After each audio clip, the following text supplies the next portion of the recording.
4-3. It's like Thelma and Louise. Good evening, buenas noches, and thank you for tuning in. I'm Christina Nosti, Events and Marketing Director at Books and Books in Miami, Florida.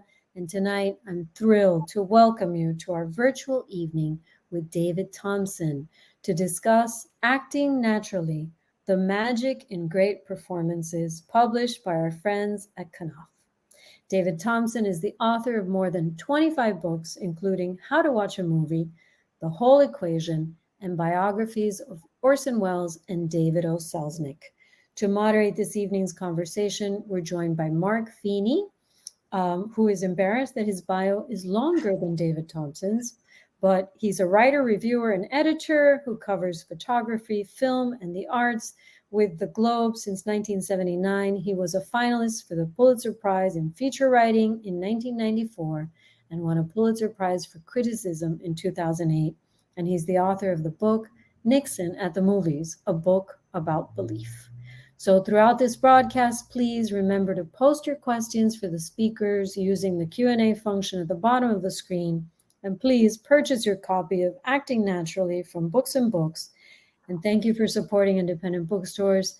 And now, without further ado, I'd like to turn it over to our guests here on the virtual stage. Thank you.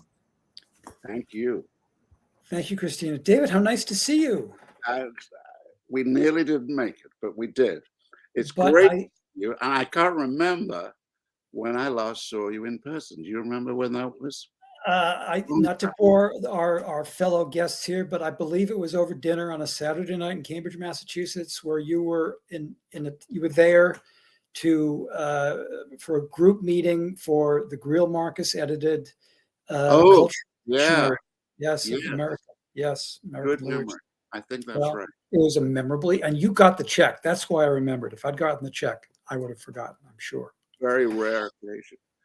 But nice as it is to see you, yes, I'm sure that everyone who is here for this event would agree that it's that much nicer to read you.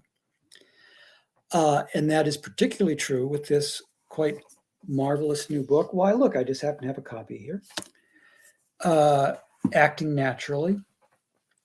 And of course, whenever I say the title, I hear in my head Ringo Starr singing Act Naturally from the first Beatles album.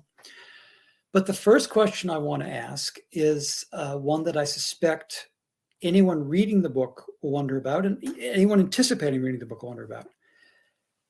How difficult was it for you to choose the exemplary actors you wrote about? And how bad did you feel about people you left out that in a director's cut you include? It was very difficult, and I changed my mind a few times over people, and I do regret leaving everyone out, and I've been involved with books that apparently are all inclusive, like the Biographical Dictionary. But of course, I know, and many people write it to tell me, all the people have been left out of the Biographical Dictionary and have been left out of this book. And I apologize. And for a book to be of a certain length, you have to make compromises and concessions. And in fact, the dictionary really can't go any further. There can't be another edition because it would be just too absurdly expensive for Knopf or for any publisher to take on. So that's where we are. But I try to make the point in the book that the more I have looked at acting in my life, the more inclined I have been to love all actors. Clearly, some are better than others. I mean, clearly, you'd rather have Meryl Streep do Sophie's Choice than Shelley Winters, say. But then there are other things that Shelley Winters does superbly. And in the end, I just feel very, very bad about disliking some actors. I've worked with actors and I've talked to a lot of actors, and there's a kind of emptiness in them and a certain sort of silliness that I think is very proper to what they do. But I've liked them all. Mhm. They are an extraordinary company because they sort of get into the habit of being a little bit on all the time. And some Mhm. people, I'm sure, find that fake and tiresome. I love it. I would happily be a sort of fringe member of a group of actors, which I think, and I try to say in the book, I think we all are. We Mhm. have family as our play, maybe, or work, or isolation, even, but we're sort of acting out our own lives. A long answer. But as always, a very good one. One word from it leaped out to me, and that was emptiness in referring to actors. Emptiness emotionally, characterologically, morally. And is that a good thing, a bad thing, or just a thing? That is an incredibly good question. I'm nervous of saying this because indignant actors may call in and say, "Sir, you've wronged me and our profession terribly." But here's what I feel. And this is after quite a lot of exposure to actors one way or another. I think a lot of actors, I'll keep it to that, they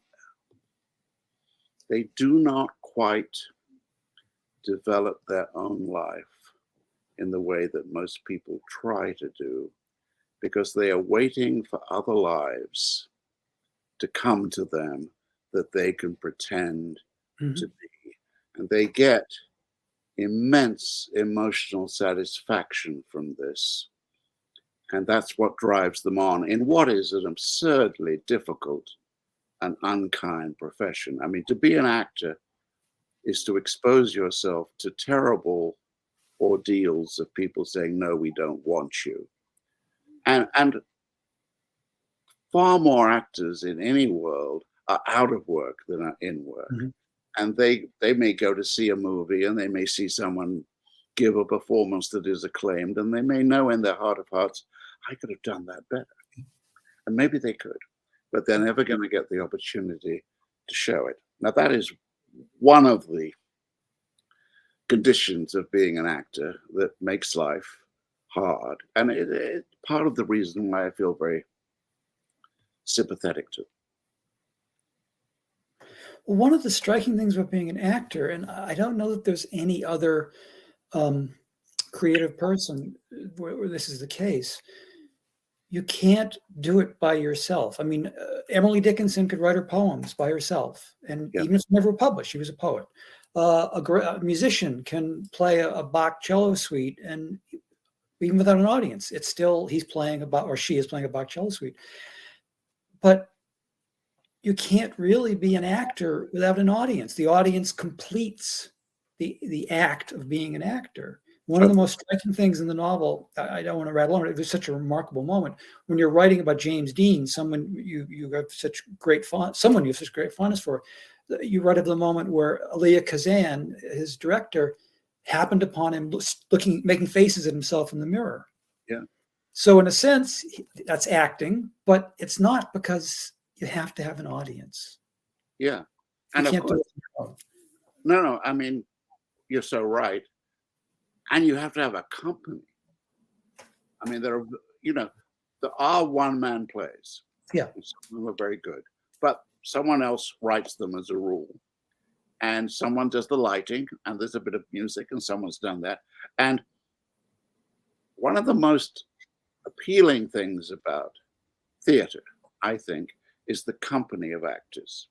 And night after night, they're on stage and they go out for a drink afterwards, and they all stick together. They're like a tribe that knows they have problems dealing with real people. And if you notice, and I didn't go into this in depth, but I think it's a fascinating thing. They, time and again, marry each other. Mhm. There aren't that many marriages, long marriages anyway, of actors who've gone outside the profession. they marry people in the same tribe. And I think that's partly because they need people who understand just how absurd and yet passionate the process is. You talk about how, you mentioned this earlier, right here, but also throughout the book, how acting as a concept is something that really sort of more and more is spilling over into daily life, everyday life, real life. Yeah. And this is sort of an odd question, but as that happens, do you think that this tribal aspect of actors is fortified, or is it diluted? I feel it's diluted a bit. I feel that, I think, to try to answer the question, I think that of all the things Donald Trump has done Mm-hmm. in practice to the world and in deep background in how we think and feel, I think he has made it absolutely clear that you can stride through public life, acting, pretending, lying, all of those things the whole time, and you turn the nation into an audience. And Mm-hmm. I do think we're seeing more, more and more of that. And it's a natural and inevitable consequence of what people tend to sort of miss. If you go back 150 years, which, in the life of mankind is really not that far, there was no way in which the huge majority of people ever saw a performance, let alone had access to the television systems, the phone systems that we have today. We are watching people pretend like actors in a show or present themselves in a way that really is a kind of acting to win our vote, to win our support, our approval. Virtually the whole time. The number of hours in which people, you and me, are looking at a screen and looking at people being themselves is incredible. And this is so new in human society. It makes me marvel that Shakespeare, say, who obviously had no exposure to these things, somehow understood so much about acting and pretending, because his plays, like A Man Who Was a Man at the Theatre, are full of allusions to theatricality and performing. But that has become nearly the mainstream in our experience now.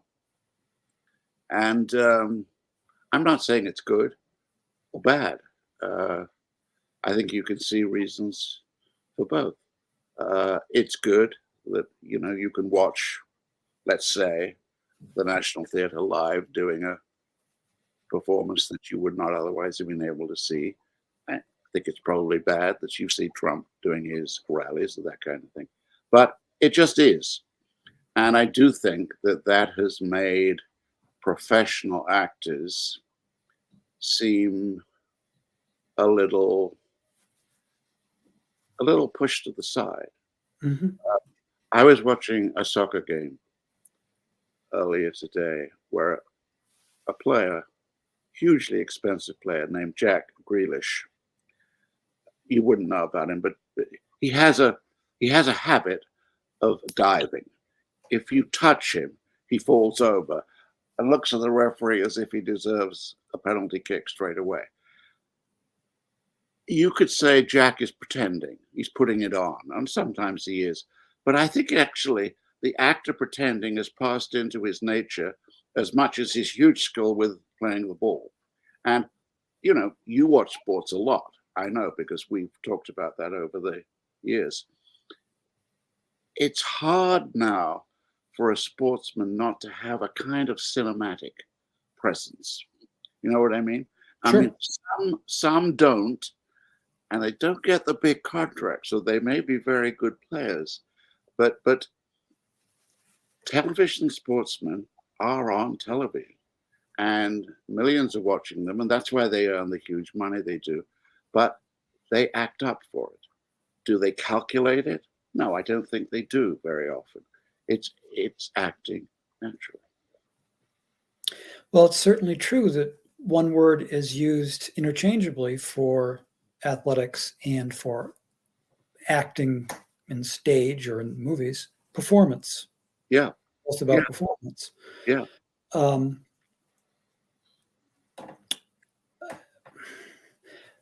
As you were saying that, I found going back a little before the soccer reference, and I should say to our fellow participants, David adores soccer. All sports, I think, but especially soccer. And Chelsea is his team. Is Chelsea still your team, or is that? What do you mean still? Well, geopolitics enters into these things. I don't know. It will always be my team. Yeah. Okay. All right. I'm sorry. Forgive me for having questioned your faith, your fidelity. Anyway, when you mentioned Trump and contrasted him with the performance of the NFT, what I found myself thinking of wasn't necessarily the actor on the stage on the South Bank versus the actor on the stage at Mar-a-Lago, but it's the audiences they were performing for. Yes. And there are so many wonderful variations and themes, and you have to offer on acting in this book, theater, movies, British, American method, so on and so forth. But one thing, stars versus character actors, read the book.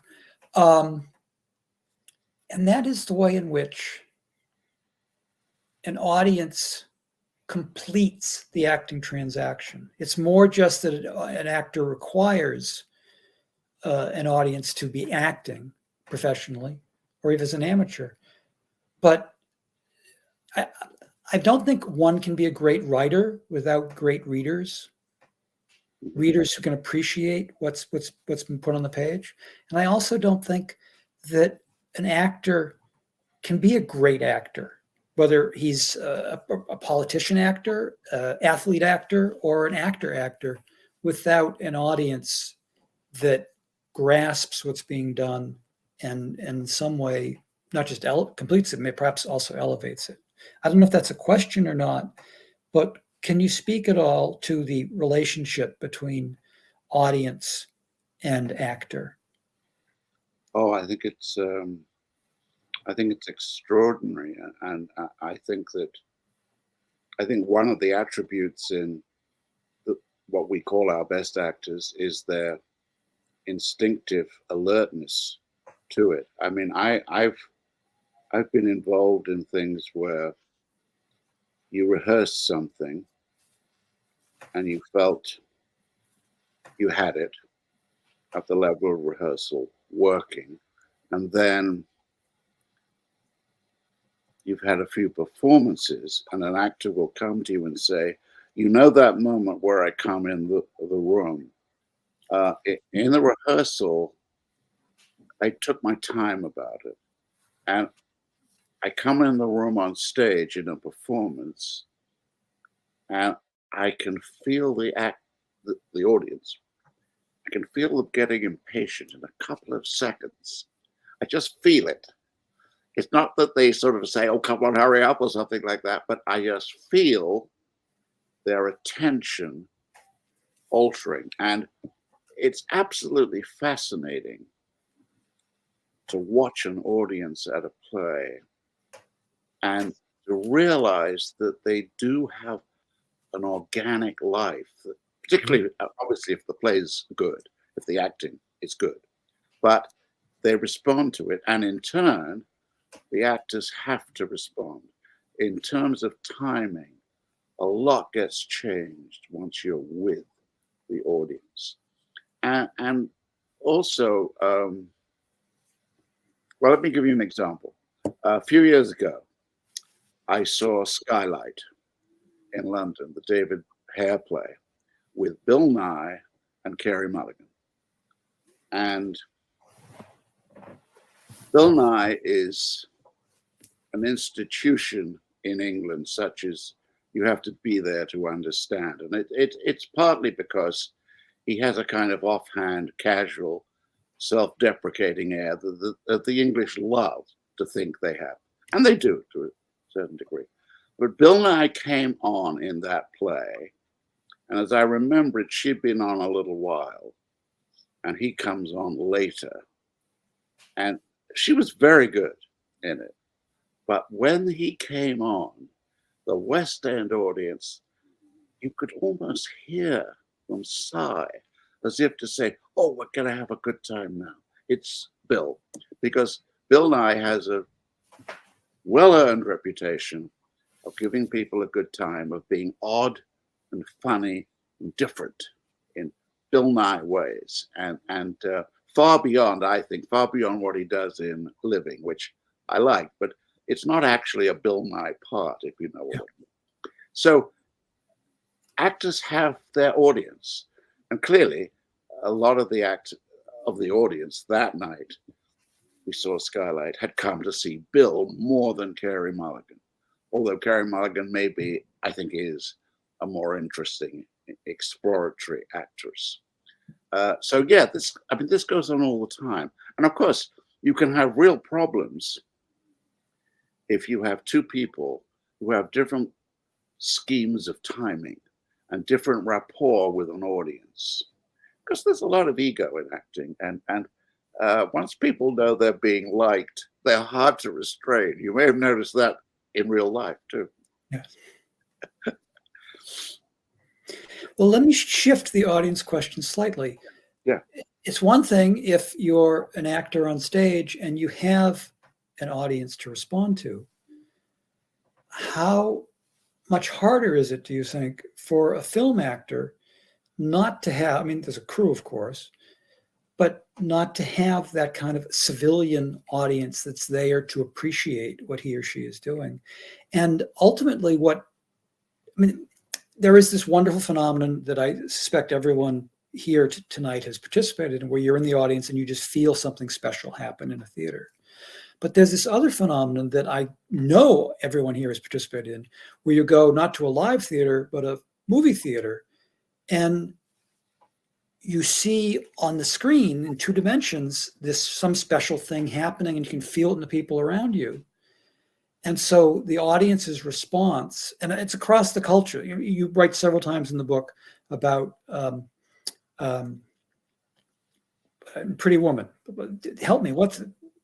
I can't think of Julia Roberts. Julia Roberts, of course. I want to say Julie Walters. It was very different, but there was that phenomenon of how it's there, and Yes. However many months after the movie is completed, the audience completes it and makes this a vast hit. Yes. So so is this a question? How much harder or easier, perhaps, is it for the film actor to have to function without the benefit or the restraint that the audience, an in-person audience, provides? Yeah. Well, I do think it promotes a kind of solitary egotism in screen acting more than you get in theater. I think the way people usually have to act in a movie, fragmented, out of order, often without other actors in the shot. I mean, a lot of movie acting is in close up or a shot where you are alone. The aloneness is a big part of movie acting. I think it's a huge extra burden and difficulty, and it makes me admire the people who can do it. so much. I mean, actors like Olivier Olivier admitted in his life that he needed decades to even understand how you acted in movies. He thought you sort of toned yourself down a bit from what you did on stage because you didn't have to reach spatially as far, but you basically did the same thing. And I think he learned that you probably had to invent a new way of doing a situation. Richard Burton, in his diaries, one of the best books written by an actor, I think, talks about being with Elizabeth Taylor, who really was untrained as an actress in the way he had been trained, because he'd done a lot of stage work and she'd not done any. And he discovered acting with her that she could do nothing while he was doing a lot. And she took the scene automatically, because doing nothing can be very attractive on screen. And, you know, there are some great actors like Gary Cooper, let's say, who've not done a great deal and become iconic figures because of it. So, yeah, I mean, what you're talking about is fantastic. And watching actors make a film is amazing, because the physical discipline of, for instance, staying in focus, not as intense a problem as it used to be, but, you know, you could move a couple of inches and you lost focus, and everyone in the crew tearing their hair out because of that sort of thing. And yet delivering something, but doing it in a restrained way that will move millions of people. It's just amazing. And you know, we pay actors a lot, and I think it's probably a salary that's well earned and well spent for the society. There's a question from, I don't know what to say, participants, audience members, and we're all in this together, but there's a question that someone wants to know, how long did you spend working on the book? Well, I actually wrote the book in a year, but I was aware time and again that I'd been preparing for the book most of my life. And, you know, there are books like that where you suddenly realize how this has been going on a long time. And that led me to talk a little bit about my very early years being taken to the theater and to the movies in the book. And so it goes on and on. And I think most actors would say that they just have to keep at it. And I mean, I talked by Zoom with Anthony Hopkins during the time I was doing the book, and I think he's 85 now, but close to it, and he's just mad for work. Mm-hmm. He will do anything. I think he does a lot of not very good films. He does a few that are extraordinary, but he does a lot that are not extraordinary in the way of being good. But he just has to keep working. And I suspect if he's not working, he's a pretty difficult person to be with. And then we get to this thing about actors needing to have a sort of empty personality that they keep filling up with some other character. I really believe that's an important part of the profession. Let's switch it from acting to writing. If you're not writing, if you're not working on a book, obviously you do all kinds of other pieces, but if you're not within the mental confines of a book, are you a different person? Is it harder for you to function? Yes. To the extent that I get ill. I mean, really? Oh yeah, absolutely. I can go 2 or 3 days without actually writing. I'm a terrible person to go on vacation with, because I don't know how to vacate. Mhm. But when I say ill, I don't mean physically ill. I get Yeah. I begin to get mentally ill. Yeah. I'm subject to depression, and I begin to get very depressed. And there are many times in life where the only thing that calms me down is coming to the word processor and trying to type a sentence. It's become a habit that's taken me over. Well, and we're the beneficiaries of that habit. Some people say I write too much. I say tough luck. Yeah, right. Well, it occurs to me as you were speaking, I mentioned earlier that there's one word that is used for both athletes and actors, performance, but that also relates to writers just as well. Yeah. And I think it's fair to say that there are, not all writers, but there are certain writers who are also performers. And I would say you definitely fall within that category. Does that seem fair? And if so, how conscious are you of your writing as a performance? I'm probably not very conscious of it because I've sort of, without thinking about it, I've worked out that I shouldn't be conscious of it. I mean, and indeed, I think there's a comparison there with actors. They're one of the most boring forms of life, as you as a longtime journalist know as well as I do, is that asking a sportsman or an actor what it's like is a dead end. Most of them become very boring very quickly when the opposite of being boring is what they're really about. They're not very good at thinking about it, and I don't really want to get too deeply into why I do what I do because I think it might stop me doing it. Maybe I don't know. Well, there's that great Roger Angell remark. You know, Roger Angell's a longtime writer, especially about baseball for New Yorker. Speaking of athletes, they are what they do. Yeah, and I think that's true for me. Yeah. Here's a very different question from another person in the audience, and that is, excuse me, do you have any Oscar predictions? Was this a good year for film? No. Well, it's not a good era for film, in my opinion. There were some interesting films, smaller films. We don't make good big films anymore, if you know what I mean. And I'm very distressed by that because I like the idea of the cinema being for everyone, and that's not really there.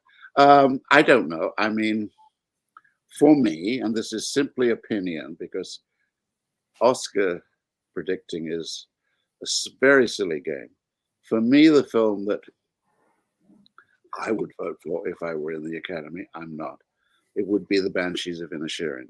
It's a film I've seen many times, and I find it endlessly mysterious. So I think I would vote for Colin Farrell and one of the two actors who are up for supporting actor. For the actress, I am very much on the side of Andrea Riseborough. Have you seen it? I have not. It's a truly great performance. It's not a great film. It's not even maybe a good film, but it's a staggering performance, and I like that. I also like the way fellow players came to her aid. Yes. In terms of saying, look, you've got to pay attention to this. Yeah. I don't think anything unfair or illegal was done. Yeah. Not that fairness has anything to do with the Oscars, but I would vote for her. I suspect my professional instinct tells me that Kate Blanchett will win, but I would vote for Rice. Okay. Well, here's a similar question, and I love the way it's formulated. In a blink moment, blink moment, BLINK, a blink moment. Yes. Favorite male and favorite female performance of your lifetime. Oh, Notice how his mouth hangs open when he's trying to think about that one. Well, my lifetime, it covers a lot of ground. It does cover a lot. Oh, I mean, that I have so many that I feel guilty in advance of even suggesting. I mean, I think probably the actor I have thought about most in the course of my lifetime would be Cary Grant. And you know, there was a time in life where people thought Cary Grant was just, a handsome guy. I think it's clearer now that he's a remarkable actor. Yes. So he would be among the list. I adore Betty Davis. I know I couldn't stand her in life. I feel that. And, you know, with an actress, what one feels about them in terms of life is quite interesting and important. Mm-hmm. I don't think I could bear to be with Betty Davis, but I love her on film. I think the world of Meryl Streep, although I actually don't like her very much. I mean, I feel I wouldn't get on with her. I'm probably wrong, but Streep figures quite there are memorably, I would point out. many others, you know. It would be silly. Could you, maybe this is unfair, but could you tell the Cary Grant telephone story? Oh, yes. A wonderful story. Yeah. I was very close to the Telluride Film Festival. And by the way, Tom Letty died Monday. Did you know that? I saw that, yes. Yeah. And he and I and Bill Pence, the other director of the Telluride Festival, and our wives went one night to the Marin Theater to see what Cary Grant was doing in his last years. He was doing live performances where he would show a program of clips, and then he would come on and he'd perch on a stool and just chat to the audience and take questions. And it's a tragedy that it was never filmed, never recorded. Anyway, we went to see it, and we went to see it because we were going to deliver to the stage door a proposal that he would come to Telluride and be one of the guests, one of the tributes for that year. And it was done as a letter I wrote to him, and I included a piece I had written about him that appeared in Film Comment. And we delivered the package at the end of the evening. And none of us thought we would get any response because, after all, he was Cary Grant. And next morning, the phone rings at home, and a woman comes on who was Cary Grant's wife. And she says, Mr. Grant would like to talk to you. And he came on, and he was sort of anxious. And it turned out he wanted to tell me that he thought the piece I'd written about him was really not very good at all. And it had upset him. And obviously that upset me terribly. And we had a talk of about 15 minutes maybe, which was not a good talk. In the course of which I'm sure he said, "Oh, of course I won't come to Telluride," you know. And he puts the phone down. I put the phone down, and I'm sort of shaking. 20 minutes pass. Phone rings again. It's him without the wife intervening, and he says, "You know, I read the piece again. It's better than I thought." And we then get into a talk where he says, "What did you think about the show?" And he starts asking me how it might be filmed, because he was thinking about making a film record of it. And I give him my ideas, and he's very friendly, and we get on well all of a sudden. And we probably part with him saying something like, "Well, when we talk again?" We never talk again. He died within a short space of time, but that's my Cary Grant. That's a good one. Yeah. Well, in the dictionary, correct me if I'm wrong, but don't you say that he is the greatest of all film actors? I think I said the most important. The most important. Yeah. No, absolutely. And I said that I'm pretty certain I said that in the first edition. Yeah. So it was not an afterthought. Yeah, I think he was. I think he was a man who taught us how to look at performance in a very special way. Is it conceivable that someone could supplant him in that role, or is being the most important bound up not just with ability but also with opportunity?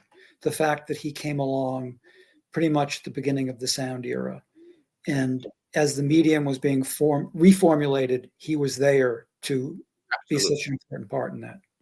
No, I think you're right. I think that he was blessed by opportunity, because I think that once movies talked, we suddenly began to see a level of acting that we were not familiar with. Yeah. And there were many actors who did work in the sort of way he did. It's very hard now to look at the state of the media and conceive of anyone having that impact.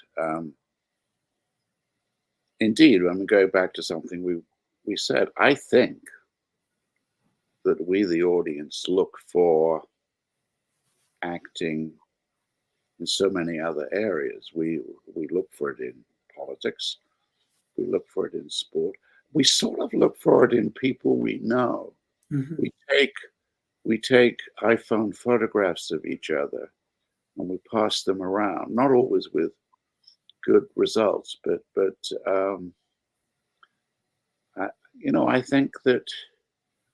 I think that we act. It's all too apparent, not just folklore. It's all too apparent that young people who may once upon a time have been inspired by movies, their parents were anyway, and they've now been educated by pornography, which we don't really talk that much about, but we know it's there.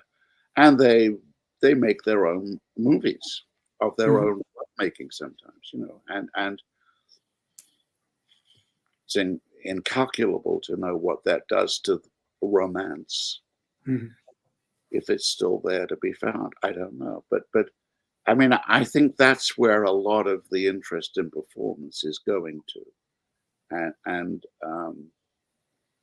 I remember when I was a kid, so many kids were shy. You don't see as many shy kids. And I think the iPhone has had something to do with that. Hmm. And it's probably good that we don't have that many shy people, because shyness is a sort of threshold to a loneliness that I don't think is healthy always, but shyness still has some virtues, I think. This may not be related to what you're just talking about, but to me, the single most striking observation you make in this book, which is full of them, yes, is the title is Acting Naturally, but you in passing speak of something you call behaving naturally. Yeah. And could you talk a little bit about that distinction and its ramifications? Well,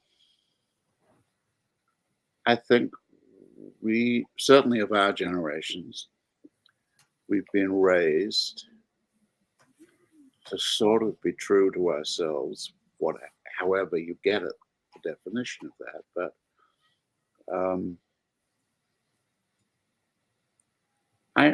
I was told often as a kid, and I think other kids were told, it was not just something aimed at me, oh, behave naturally.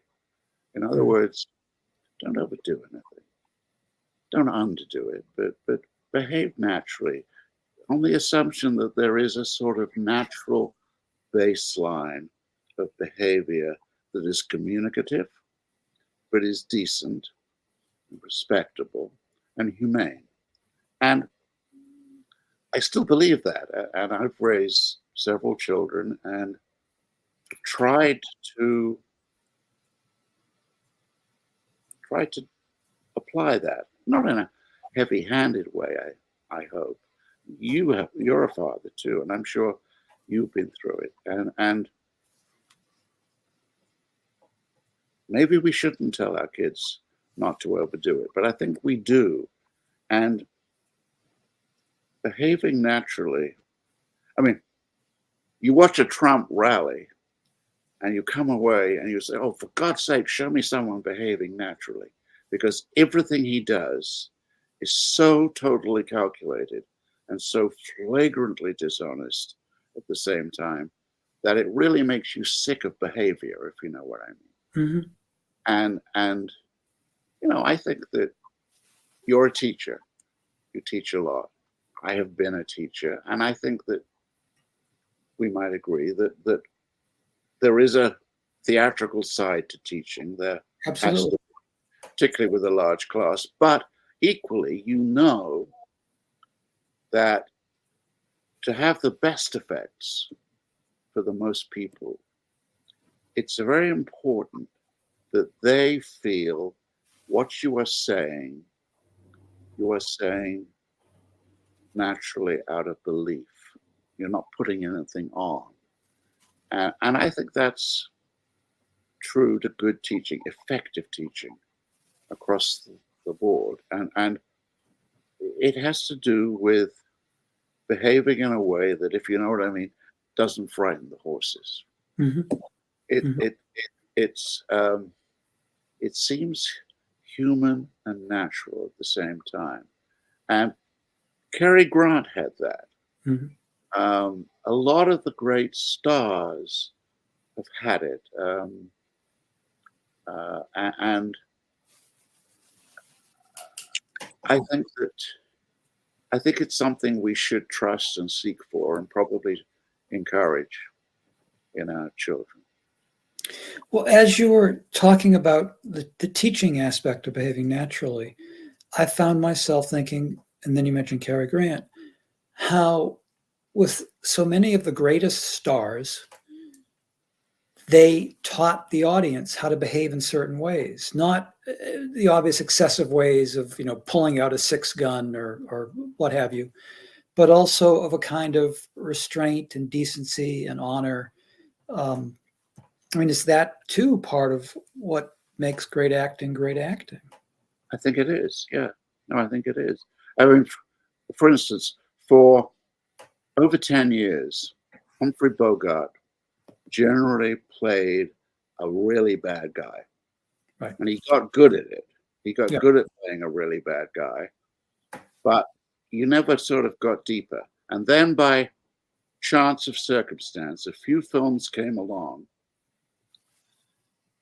that sort of said to him, and his studio said to him, okay, Bogey, you could be the good guy. You're not a sweet, true blue good guy.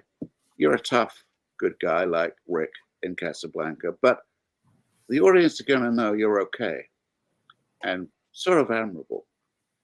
And I don't know that this happened, but it's almost as if Bogart relaxed.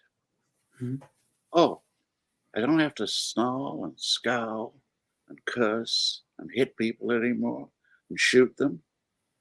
And the studio said, and Howard Hawks, Michael Curtiz said, no, Bogey, just talk to people. And he becomes the great Bogart that, is still cherished. Obviously, he's of the past. But I think Bogart of that period, from sort of High Sierra till the end of his life, nearly, is an endearing figure. I think he's a model for a lot of people. Mm-hmm. And I don't think he ever quite understood what was happening. But he suddenly was able to be there on screen in situations where he didn't have to be nasty, where he could look at Lauren Bacall and say something flirtatious, and he was home. He becomes a very important American instead of just a regular screen villain, which he had been in the 1930s. There's another question from that has been sent in. And in a way, this is a great question because it gets right to the heart of things with acting naturally. Act naturally. Can you talk about what you mean by acting naturally and which actors are good examples of it?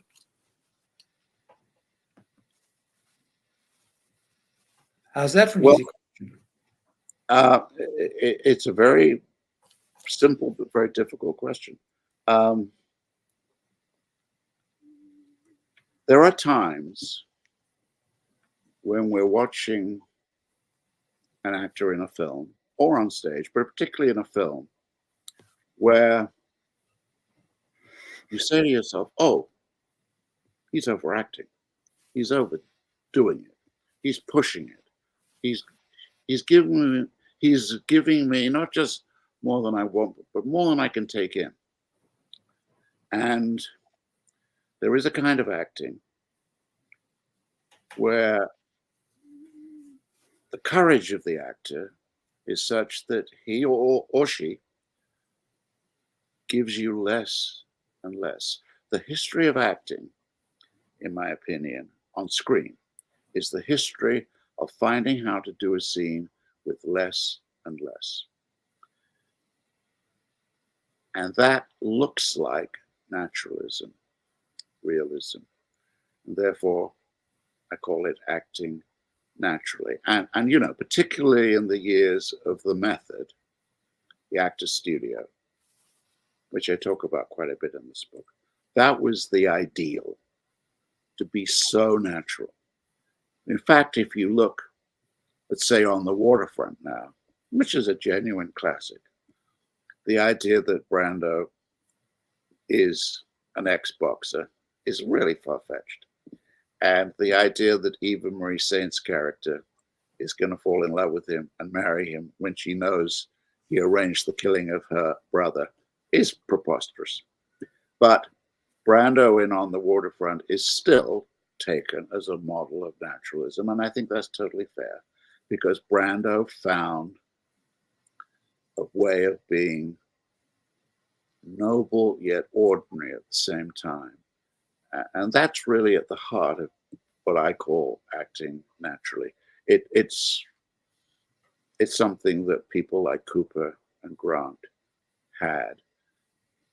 Sometimes I think I see it in Brad Pitt now. Mm-hmm. I think he's as close as we get today to that kind of screen presence. And presence is a very important word, because a lot of great screen acting has to do with presence. And you may say, well, presence is inescapable. We all have presence. But the fact is that screen actors work very hard at presence. And I don't just mean what they wear, how they do their hair, and things like that. I'm talking about how they look at the world. And in an art or an entertainment that is about looking, the way the people on screen look at each other is crucial and very telling. And one way, I think, of telling a great actor from an ordinary actor is how they look at other people in them. As you mentioned Brad Pitt, and thinking of the Oscar question earlier, I found myself thinking of another statement from the dictionary, not from the first edition, but from maybe the third, which was as controversial at that time as the Cary Grant was, or not controversial, surprising. And you described a young actor who had met with great success as being, I think the exact was R. Gable, or the next Clark Gable. And that actor, who's no longer young, is a man now named Tom Cruise. And he has a presence. You may not. Yeah. Oh, and Tom Cruise has given one fantastic performance on film. Really, truly fantastic. Magnolia. Oh, yeah. He's amazing in Magnolia. And clearly, he ain't going back there. Right. He's not going to mess with that again. And he makes a lot of films that don't interest me very much, which I think is sad, because I think he has the capacity to be one of those star figures of all time, and to be really beloved by the public. Whereas I think, as things stand now, the public think he's a little bit weird, sort of thing. And I think it certainly used to, but I don't know if it still does. You think that's changing? Maybe it's changing. Yeah. I think in a weird way, he's that rare case where age has really been to his benefit. Yeah. And survival is a thing respected in Yes, it is. this world intensely, and deservedly so. Yeah, maybe you're right. But I would love to see him, and certainly he must be rich enough to take a chance. I would love to see him do something like Magnolia again. You know what I mean? I would, maybe he'd be tickled by that idea. I don't. He is full of surprises. Who knows? Yeah. Yes, exactly. Yeah. So what's your next book going to be? It's a book about war and film. I've read the manuscript. You see, you remembered. I didn't. Well, I didn't. I mean, you have so many projects going. I didn't know what the next one was going. I know. You did indeed read the manuscript and had many great comments, which I hope you will see turned into improvements. What's your next book? We're not here to talk about me. We're here to talk about you. So what? But that's the next one. But you've written that. What are you working on? I'm not quite sure at the moment but there's another book that might interest you. You, as I remember, I'm sure I'm right. You were one of the people who most understandingly reviewed Suspects in 1985. And I suspect that everyone on this chat would love Suspects, but I also suspect many of them are not aware of it. Could you please, in your own words, describe Suspects?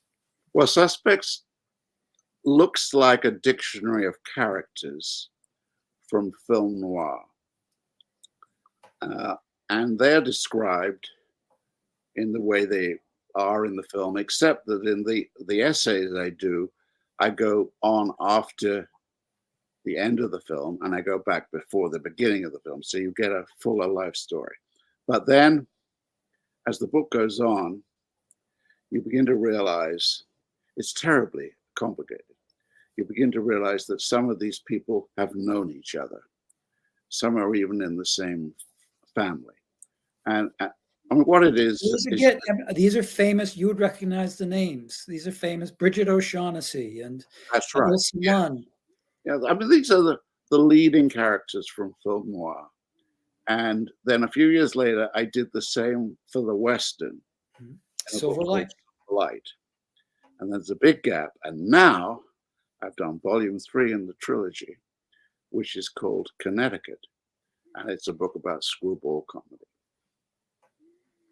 It's quite different from the first 2, but the 3 are going to be published together by a small publishing house in England called Oldcastle. And Connecticut will be coming out this summer, I think. That's great. Yeah. Well, I think Christine is here to tell us we've worn out our welcome. Oh. Never. No. We go through it, right? You're just getting started. We need a part 2. So thank you so much for being here with us tonight for this great conversation. Mark, what wonderful questions. You're an amazing moderator. David, it is such a pleasure to see you, to host you. We're such great admirers of your work. Again, thank you for supporting Books and Books and doing this program with us tonight. It's one of the great bookstores and great ideas in the book world. And Mitch Kaplan is a great guy. I'm sure I don't need to tell you that. But I want to tell you that Mark Feeney. Amazing. Yes. Probably the longest friendship in America I've had, and a hugely important person. Well, it's kind of blown me away to meet him and watch him in action. And so it's been very special. Thank you. Thank you. Thanks to everyone watching. Please remember you can get your copy of Acting Naturally at Books and Books online in any of our stores. So come by and ask for it, grab a copy, and you'll like it. And you'll like it. You'll like it. I like it. You argue with it, you'll learn from it, but you'll like it. Oh, good. Thank you. And we'll see you again soon, I hope. I hope, yeah. Good Thanks. night, everyone. Thank you, Okay. everybody. Great to see you, David. Nice to meet you, Christina. You Hope are everybody had too. a good time. Okay. Thank you.